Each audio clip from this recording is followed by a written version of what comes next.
وہ اس وقت جو اختلافات، جو نئے معاملات سامنے آئے، کچھ نئے لوگوں کو انڈکٹ کیا جا رہا ہے، کسی ایم پی اے کے سر پر پستول رکھی جاتی ہے لیکن وہ نہیں بولیں گے، کسی نے منع کیا ہے مت بولیے گا، یا کوئی اور وجہ ہے.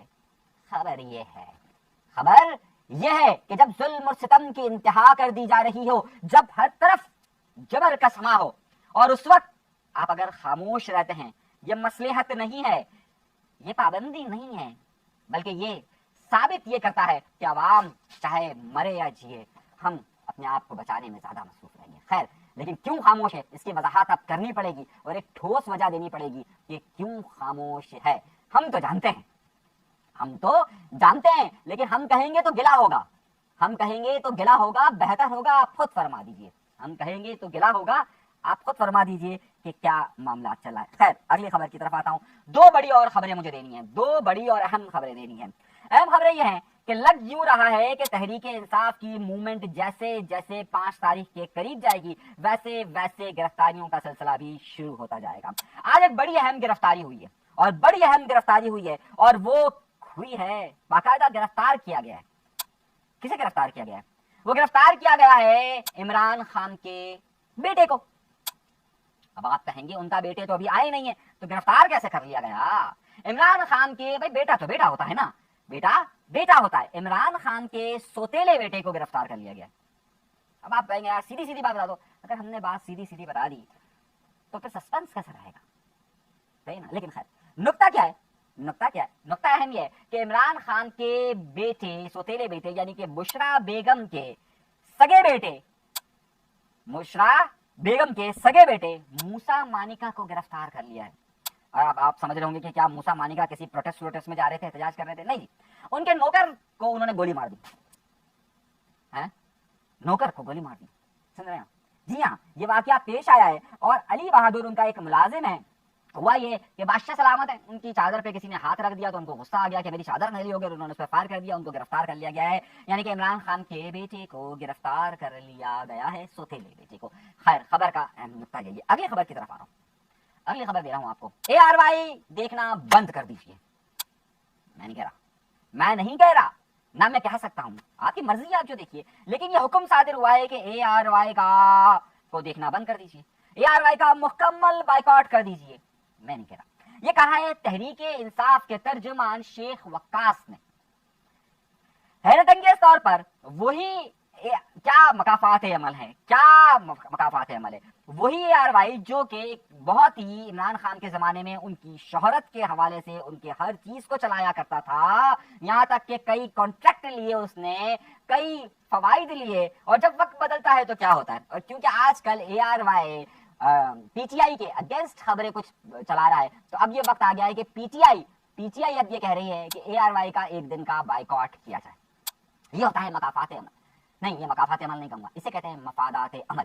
یعنی کہ جب آپ کے مفادات ہوتے ہیں تو آپ اس کی ڈارلنگ ہوتے ہیں، آپ اس کے چہیتے ہوتے ہیں، آپ اس کو سب کچھ دیکھتے ہیں. اور جب آپ کے مفادات پورے ہو جاتے ہیں یا آپ پھر کسی اور کشتی میں پاؤں رکھ رہے ہوتے ہیں، بھائی اشتہارات بھی تو چاہیے ہوتے ہیں، پھر آپ کو اپنا اتنا بڑا نیٹ ورک بھی چلانا ہوتا ہے، اور آپ ایک ہی لفظ کہہ دیتے ہیں ہم تو میڈیا ہے، ہم تو ہے، لیکن جب اس وقت ساتھ آپ چل رہے ہوتے ہیں تو اس وقت آپ سیدھا گوئی ہوتی ہے، اور جب آپ مخالفت میں چلتے ہیں تو پھر یہ ہوتا ہے. تو اب ARY اور ان کے درمیان بھی ایک کھچاؤ کی کیفیت پائی جا رہی ہے.